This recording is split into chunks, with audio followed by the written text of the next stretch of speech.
জয় বিষ্ণুপ্রিয় গৌরাঙ্গ চ্যানেলটি সাবস্ক্রাইব করুন এবং বেল আইকনে ক্লিক করুন।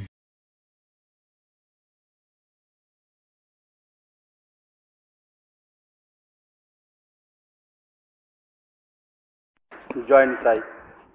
গত দিনের পরবর্তী অংশ আমরা শ্রবণ করতে চলেছি। শুকমুনি পরীক্ষিত মহারাজকে বলছেন যে, হে পরীক্ষিত, এখন যে সমস্ত কথাবার্তা আলাপ আলোচনা হচ্ছে বা যে সমস্ত তত্ত্ব কথা বলা হচ্ছে, এই কথাগুলো মানে তীর্থ ভ্রমণরত বিদুরজির সঙ্গে দেখা হয়েছিল উদ্ধব মহোদয়। তা উদ্ধব মহোদয় তিনি বলছেন বিদুরজিকে, কারণ ভগবান শ্রীকৃষ্ণচন্দ্র তিনি কি করেছিলেন যে তিনি যখন এই ভাগবত এই বৈষ্ণবীয় জ্ঞান সকলকে প্রদান করছিলেন, সকলে বলতে সেখানে বিশিষ্ট কেবলমাত্র দুজন ছিলেন। এক হচ্ছে পরম ভক্ত উদ্ধব মহোদয়, দ্বিতীয় মৈত্রেয় ঋষি। তা এনাদের দুজনকে যখন এই তত্ত্বমূলক কথা সকল বলছিলেন, তখন ভগবান কৃষ্ণচন্দ্র তাদেরকে বলছিলেন যে, হে উদ্ধব, বিশেষত হে মৈত্রেয় ঋষি, আমি তোমাদের দুজনকে এই ভাগবত প্রদান করলাম, এই তত্ত্ব কথা সমূহ আমি নিজ মুখে ব্যক্ত করলাম, কিন্তু আমার পরম ভক্ত বিদুরকে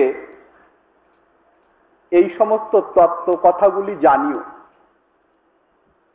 এবারে উদ্ধবজি মহোদয় প্রশ্ন করলেন যে, হে ভগবান, হে পরমেশ্বর, আপনার তো এই দুনিয়ায় এই পৃথিবীর বুকে অনেক ভক্তগণ আছেন, তার মধ্যে আপনি ওই দাসীপুত্র বিদুরের কথা বললেন, তিনি আপনার অতি প্রিয় ভক্ত, এর কারণটা কি জানতে পারি? তখন ভগবান কৃষ্ণচন্দ্র সম্মুখে এই কথাই বললেন, হে উদ্ধব, হে ঋষি মৈত্রেয়, তোমরা হয়তো মনে করছো সে দাসীপুত্র বিদুর, তা নয়। সে তো শাপাগ্রস্ত হয়ে এই লোকে বিচরণ করছে। সে সাক্ষাৎ ধর্মরাজ, সাক্ষাৎ যমরাজ।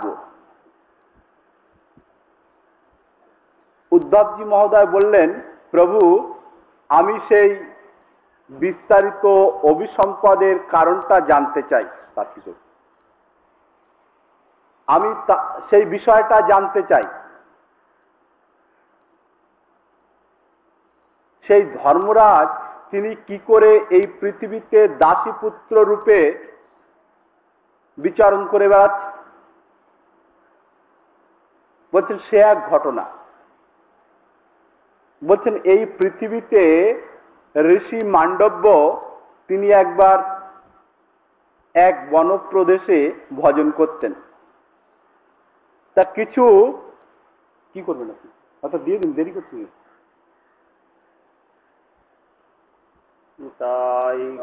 ঠিক আছে, ঠিক আছে, গলা ঢুকবে না। আরে গলা ঢুকবে না, এগুলো তাড়াতাড়ি করুন, ডিস্টার্ব করুন। এবারে সেই মান্ডব্য ঋষি নিজের ভজন সাধন নিয়ে সেখানে থাকতেন। একবার কিছু ডাকাত তারা রাজার সমস্ত ধন সম্পত্তি স্বর্ণালঙ্কার নিয়ে তারা চুরি করে, মানে লুণ্ঠন করে নিয়ে পালিয়ে যাচ্ছে। অকস্মাৎ রাজার সৈনিকগণ তাদের পেছনে তাড়া করল।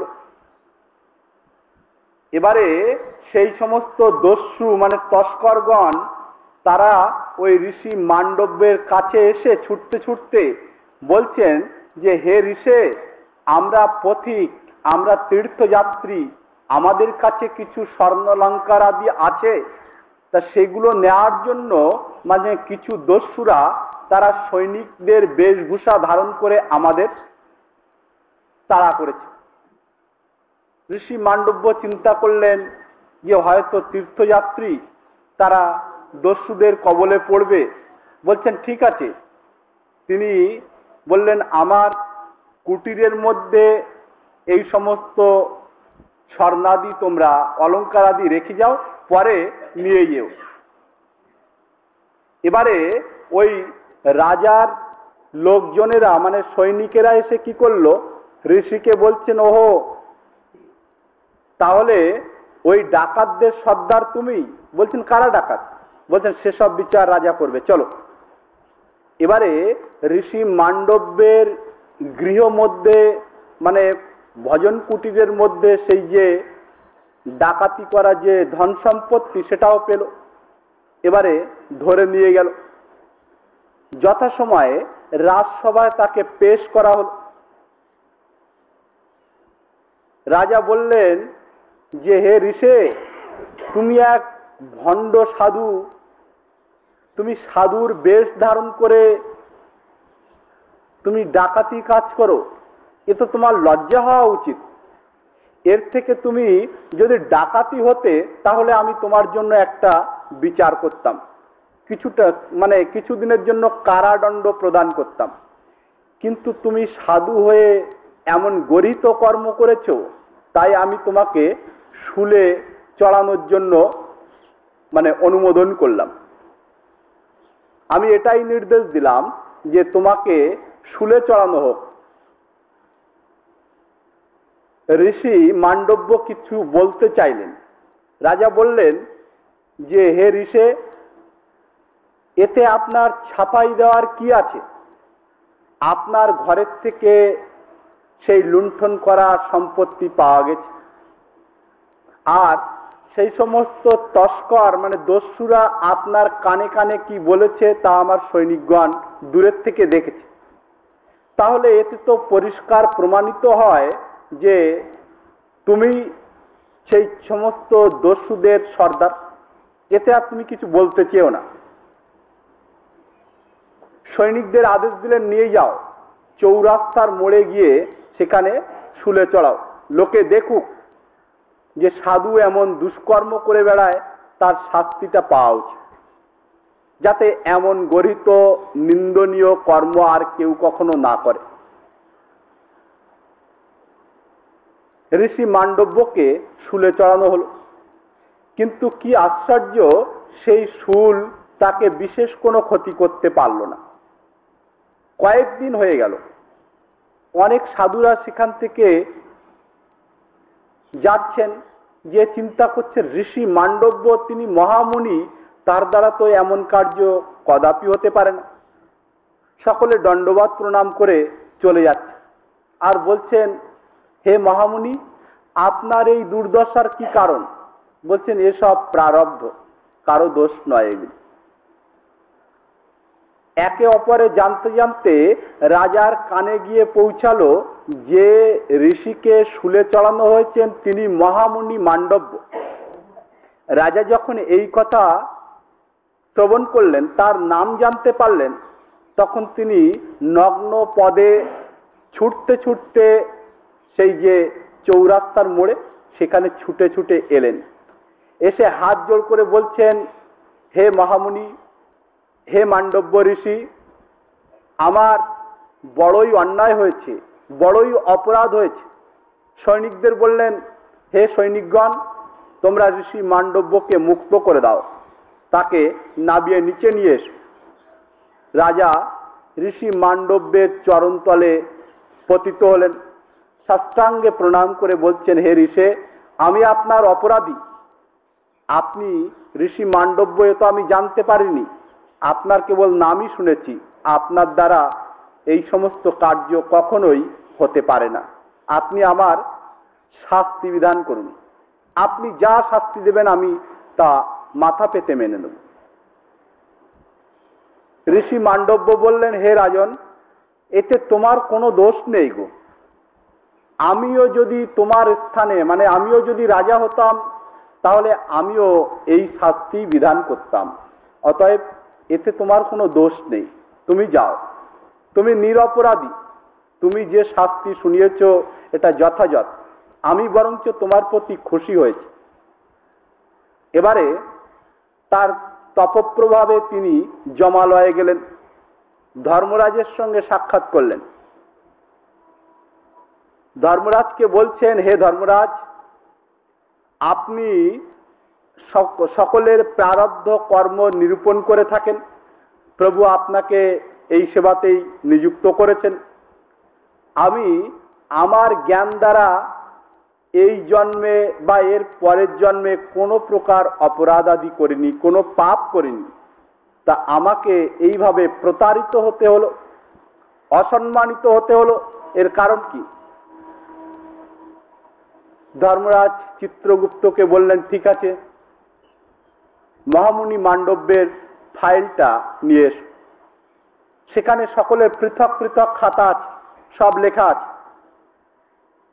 এবারে খাতা দেখে তিনি বলছেন, হে ঋষি মান্ডব্য, আপনার কোনো দোষ নেই, কিন্তু আপনি যখন আপনার বয়সটা 4-5 বছর বয়স, এর মানে এই জন্মেই, তখন আপনি খেজুরের কাঁটা দিয়ে এক ফড়িংয়ের গুর্জ দেশে ঢুকিয়েছিলেন।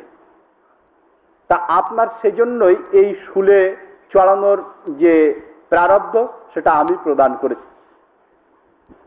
বলছেন, আপনি হচ্ছেন ধর্মরাজ, যে কোনো বালক যতক্ষণ পর্যন্ত সে সাবালকে পরিণত না হচ্ছে ততক্ষণ পর্যন্ত তার অপরাধ লিপিবদ্ধ করা শাস্ত্রে নিষিদ্ধ করা হয়েছে।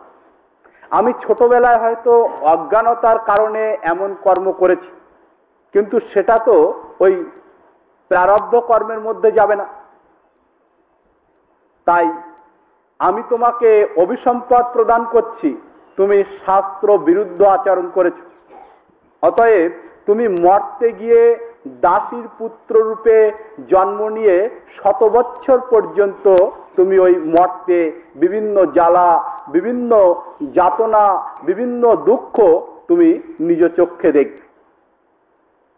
ভগবান শ্রীকৃষ্ণচন্দ্র বলছেন, হে উদ্ধব, হে মৈত্রেয়, সেই ধর্মরাজই তিনি অভিসম্পদের কারণে, ঋষি মান্ডব্যের অভিশাপের কারণে তিনি মর্তে ভ্রমণ করছেন।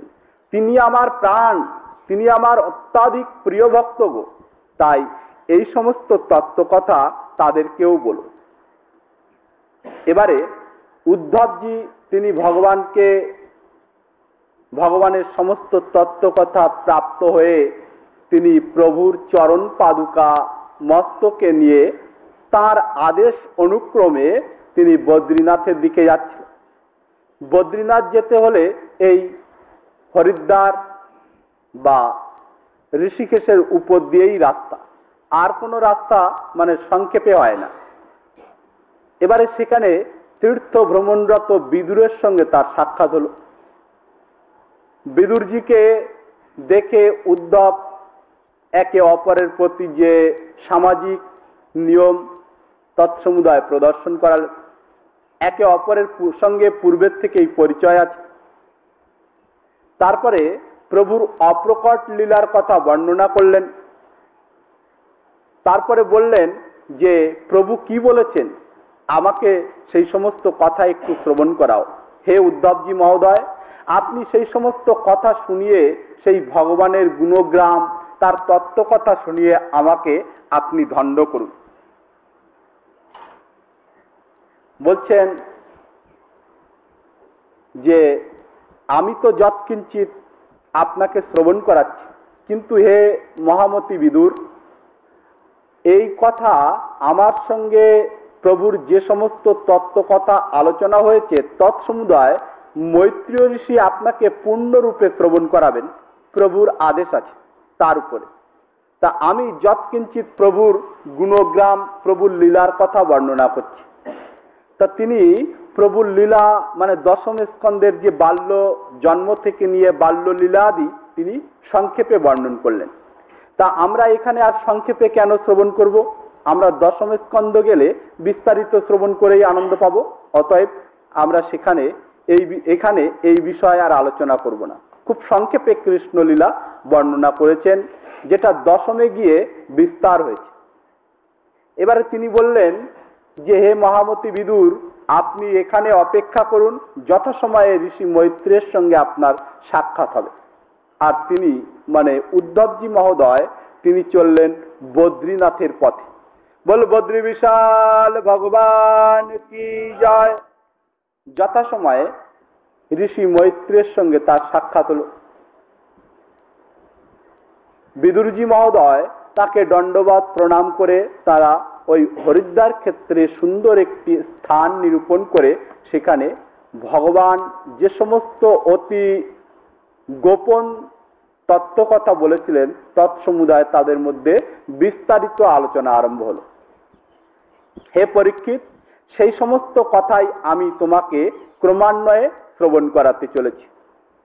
তা গতদিন পর্যন্ত আমরা প্রভু কিভাবে নিজের অবয়ব প্রকাশ করেন তা আমরা শ্রবণ করেছি।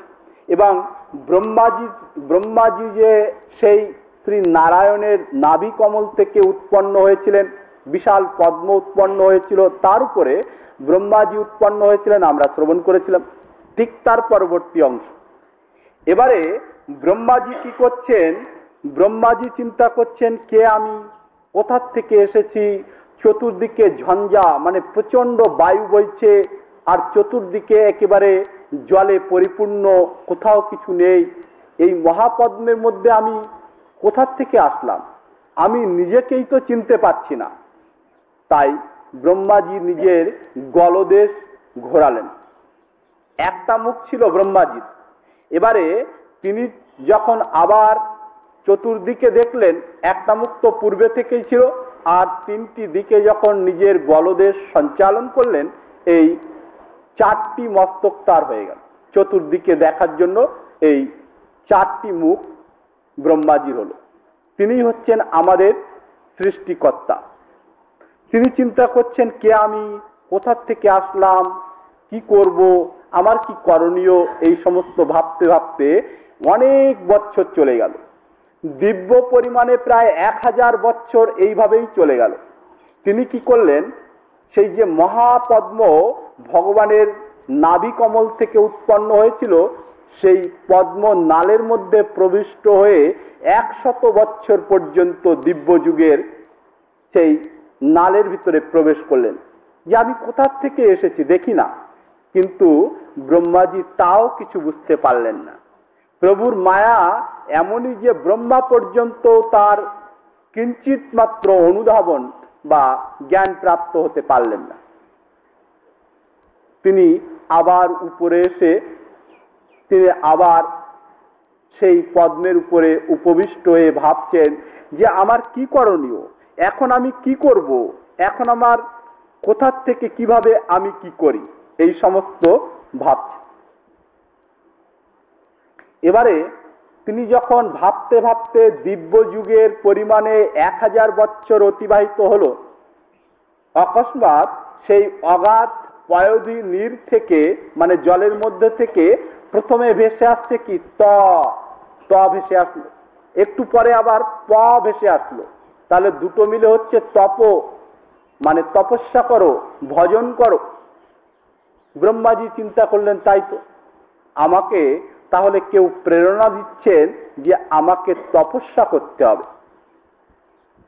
আবার তিনি দিব্য যুগের পরিমাণে 100 বছর তপস্যা করলেন। তপস্যা করার পরে প্রভু কৃপা করে কি করলেন? তার বৈকুণ্ঠ ধাম দর্শন করালেন। সেই বৈকুণ্ঠের কি মহিমা, কি প্রভাব, কি প্রতাপ, কত সুন্দর সেখানকার বাতাবরণ, সেখানকার সমস্ত ভক্তদের কেমন ব্যবহার। এবং প্রভু এমনই কৃপালু যে তার সমস্ত বৈকুণ্ঠবাসী ভক্তদের নিজের স্বরূপটাই তাদের প্রদান করে দিয়েছেন, সারূপ্য গতি প্রদান করে রেখেছেন।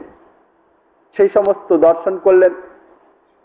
আর ব্রহ্মাজিকে সেই বৈকুণ্ঠাধীশ ভগবান তার কর স্পর্শ করে বলছেন যে মানে যেমন মিত্রের সঙ্গে যে প্রকার ব্যবহার করে সেই প্রকার প্রভু ব্যবহার করে বলছেন যে হে ব্রহ্মা, আমি সবকিছুই তোমাকে দিয়ে দিয়েছি, তুমি এই এক জন্মেই যে ব্রহ্মা হয়েছ তা নও, কতবার তুমি ব্রহ্মা হয়েছ, তা আমি ক্ষিতি অপ তেজ মরুত বম এই পঞ্চভৌতিক সমস্ত কিছু প্রদান করে রেখেছি, তা তুমি সেগুলিকে দিয়ে সৃষ্টি কার্য করো। বলছেন প্রভু আমি পারবো না, তো কি করে পারবো আমি? বলছেন তুমি আমার প্রভাবে আমার তপস্যার দ্বারাই প্রাপ্ত হবে, তোমার কোনো চিন্তা নেই, তুমি সৃষ্টি সংরচনা করো। বলছেন ঠিক আছে প্রভু, আপনি কিন্তু কৃপা রাখবেন। বলছেন আমার কৃপা তো আছেই, যাও, আমি তোমার প্রতি সন্তুষ্ট হয়েছি এবং তুমি সেই সৃষ্টি রচনা করো। এবং প্রভু কি করলেন যে তাকে এই চতুশ্লোকী যে ভাগবত তা প্রদান করলেন। 4টে শ্লোকে এই শ্রীমদ্ ভাগবত শাস্ত্র, যা ব্যাখ্যা করতে করতে বেদব্যাস 18,000 শ্লোকে পরিপূর্ণ করেছেন, যা সর্বপ্রথম তিনি যে ব্রহ্মাকে দেন 4টি শ্লোক ছিল মাত্র। এই ভাগবতের 2টি পরম্পরা, খুব মানে বিশেষ প্রসঙ্গ এটা, ভাগবতের 2টি পরম্পরা এই ধরাতল পর্যন্ত এসেছে। কেমন 2টি পরম্পরা কেমন? তা বলছেন সেই ভগবান শ্রীকৃষ্ণচন্দ্র তিনি ব্রহ্মাকে দিলেন, শ্রীকৃষ্ণ, ব্রহ্মা, দেবর্ষি নারদ, তারপরে বেদব্যাস, তারপরে ক্রমান্বয়ে এই লোক পর্যন্ত এই ভাগবতের ধারা চলে এসেছে। এবারে আরেকটি ধারা কোথা থেকে আসছে? আরেকটি ধারা হচ্ছে যে ধৃতব্রত সাংখ্যায়ন মুনি দ্বারা কথিত এই শ্রীমদ্ ভাগবত শাস্ত্র, যা শ্রবণ করেছিলেন এই সনক, সনন্দন, সনাতন ও সনত কুমার, ব্রহ্মার 4 পুত্র আর ঋষি মৈত্রীয়, এনাদের একটি পরম্পরা এই পৃথিবীতে চলে আসে। এই 2টি হচ্ছে ভাগবতের পরম্পরা। এই 2টি ধারা এই পৃথিবীতে মানে ঋষি পরম্পরায় এসে এই লোকে আমরা সেই পরম্পরা ক্রমে ভাগবত প্রাপ্ত হয়েছে। এবারে ব্রহ্মাজি কি করলেন? সেই চতুশ্লোকী ভাগবত আদি প্রাপ্ত হয়ে, প্রভুর কৃপা প্রাপ্ত হয়ে, প্রভুর বৈকুণ্ঠ ধাম দর্শন করে তিনি প্রভুর আদেশ অনুযায়ী আবার 100 বছর তপস্যা করলেন সেই পদ্মের উপরে, মহাপদ্মের উপরে তপস্যা করে এবারে তিনি সৃষ্টি করতে আরম্ভ করলেন। তা ব্রহ্মা 10 বিধি সৃষ্টির কথা বর্ণনা করা হয়েছে। পূর্তেন তপসা যজ্ঞৈর দানৈর যোগৈর সমাধিনা, তিনি সমাধি যোগ যারা ভজন প্রভাবে মানে তপ প্রভাবে তিনি এবার সৃষ্টি করা আরম্ভ করলেন প্রভুর কৃপায়। তা প্রাকৃত আদি ভেদে 10 বিধ সৃষ্টির বর্ণনা করলেন। তা ব্রহ্মা প্রথমে যখন সৃষ্টি করা আরম্ভ করলেন, তিনি কিন্তু একবারেই যে সুন্দর সংস্কার করেছিলেন তা নয়। তিনি প্রথমে কি করলেন? অজ্ঞানের 5টি বৃত্তিকে সৃষ্টি করে ফেললেন।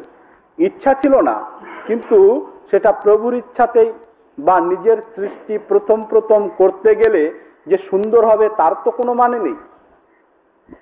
তা তিনি প্রথমে অজ্ঞানের 5টি বৃত্তি, যেমন তম মানে অবিদ্যাকে সৃষ্টি করলেন, তারপরে মোহ মানে অস্মিতাকে জন্ম দিলেন, তারপরে মহামোহ মানে রাগ দেশাদি উৎপন্ন করলেন, তামিশ্র মানে দেশাদি, আর অন্ধতামিশ্র মানে অভিনিবেশের সৃষ্টি করলেন।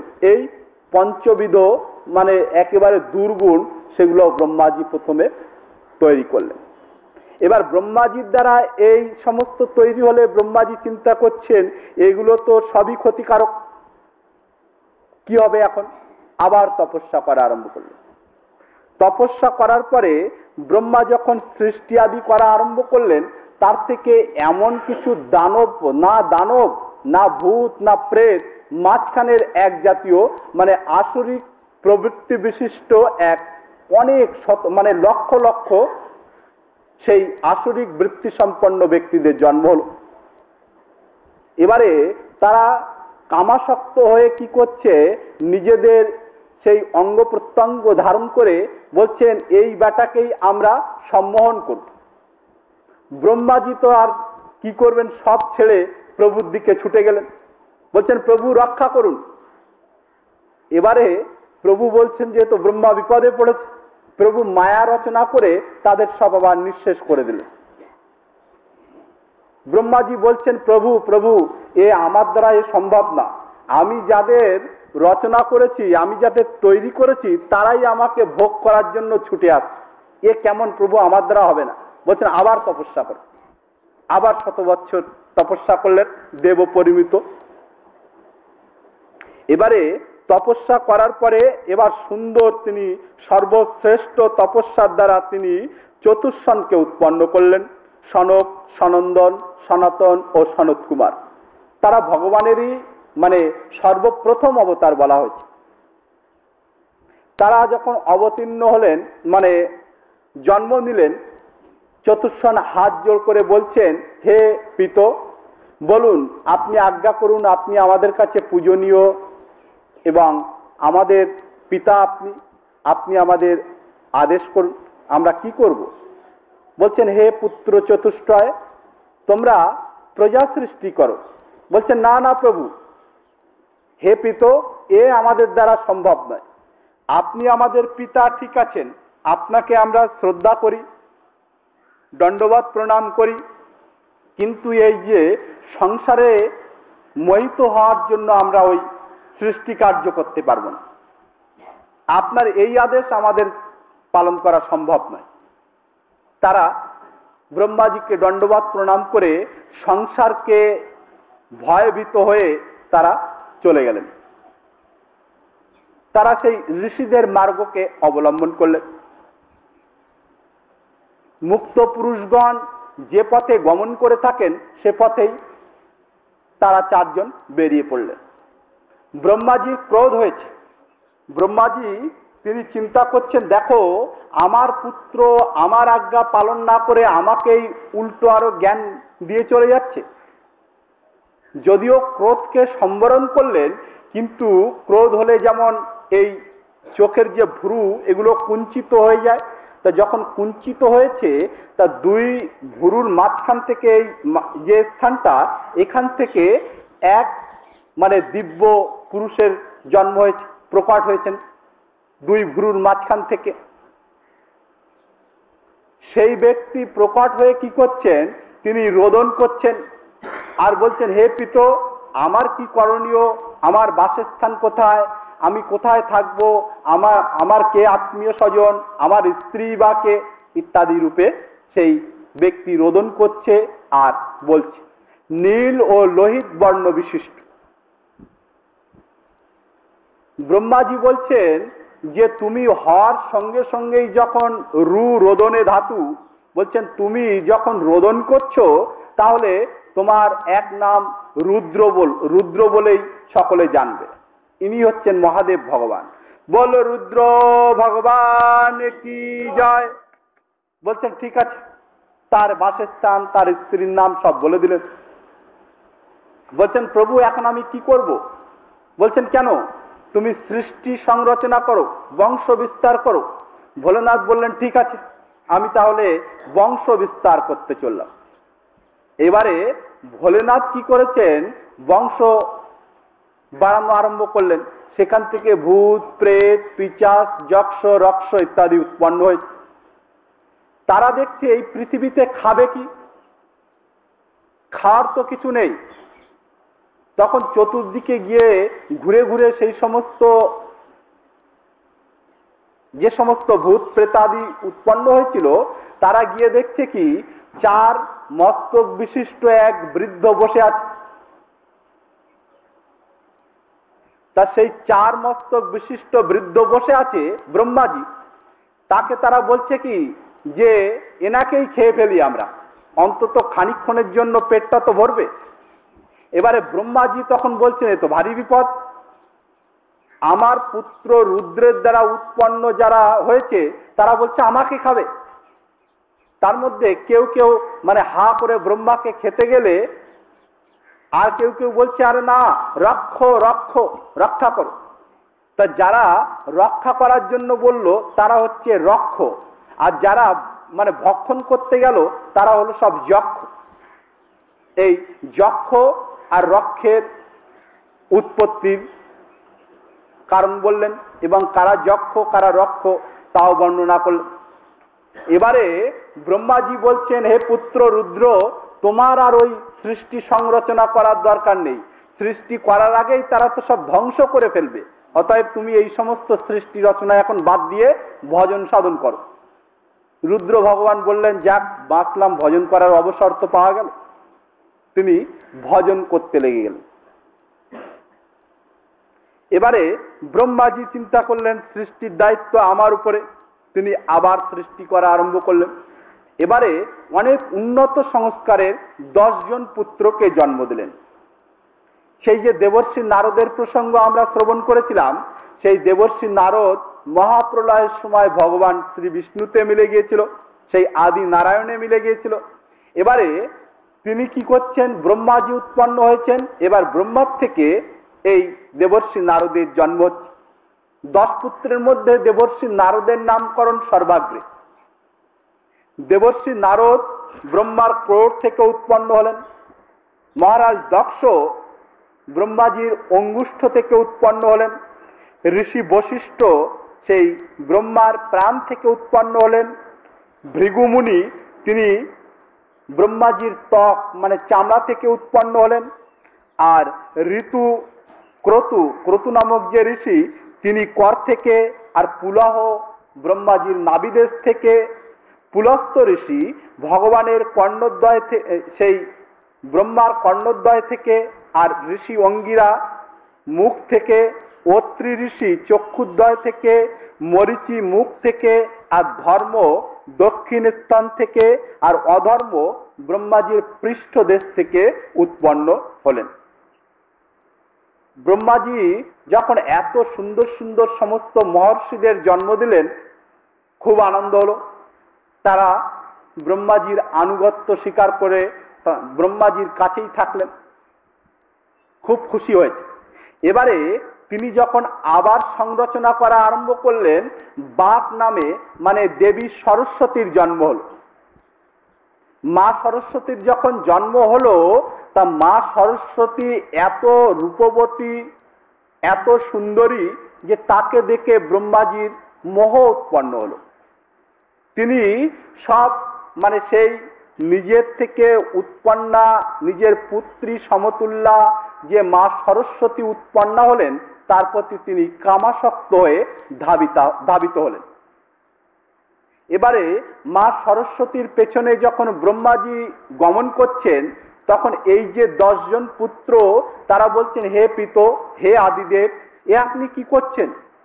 আপনি হচ্ছেন সমস্ত জগতের পিতা, আর আপনি যদি এমন গর্হিত, এমন নিন্দনীয় কর্ম করেন, তাহলে লোকে আপনাকে মানে একেবারে তিরস্কার করবে, লোকে আপনাকে মানে কেউ শ্রদ্ধার চোখে দেখবে না। অতএব হে পিত, আপনি এই গর্হিত কর্ম থেকে এখন মানে আপনি ঠিক নিজ স্থানে ফিরে আসুন। এমন করলে কেউ আপনাকে মানতে চাইবে না, এমন করলে কেউ আপনাকে সম্মান করবে না, আর আমরা আপনার পুত্র হয়ে আপনাকে অনুরোধ করছি। এবারে তিনি কি করলেন, লজ্জিত হয়ে ব্রহ্মাজি নিজের শরীরকে ত্যাগ করলেন। এখানে শরীর ত্যাগ শ্রীধর স্বামীপাদ এবং আমাদের দার্শনিক আচার্য শ্রীল জীব গোস্বামীপাদ বলছেন যে ব্রহ্মাজির শরীর ত্যাগটা কেমন। ব্রহ্মাজির শরীর ত্যাগটা হচ্ছে যে মনের গতিকে ত্যাগ করা মানেই শরীর ত্যাগ। তিনি কি করলেন, নিজের শরীরকে 2 ভাগে বিভক্ত করলেন। এবারে 2 ভাগে যখন বিভক্ত করলেন, সেখান থেকে এক পুরুষ আর এক মহিলা, এক দেবী উৎপন্না হলেন। তা যে পুরুষ উৎপন্ন হলেন তিনি হচ্ছেন স্বয়ম্ভুব মনু, আর যে দেবী উৎপন্ন হলেন তিনি হচ্ছেন দেবী শতরূপা। বল মনু এবং শতরূপা কি জয়। এবারে অতি সুন্দর সংস্কারে তাদের নম্র ব্যবহার এবং সুস্বভাব প্রদর্শন করালেন। তারা হাত জোর করে বলছেন যে হে পিত, আমরা আপনার থেকে উৎপন্ন, আপনাকে আমরা দুজনেই নমস্কার জানাই। আপনি আমাদের প্রতি আদেশ করুন, আমরা আপনার কি সেবা করতে পারি। সেই মনু এবং শতরূপার মধুমাখা অমৃতমাখা বাণী শ্রবণ করে ব্রহ্মাজি খুব খুশি হলেন। বলছেন যে হে মনু, হে শতরূপা, তোমরা এক কাজ করো, তোমরা সৃষ্টি সংরচনা করো, সন্তান সন্ততি বৃদ্ধি করো।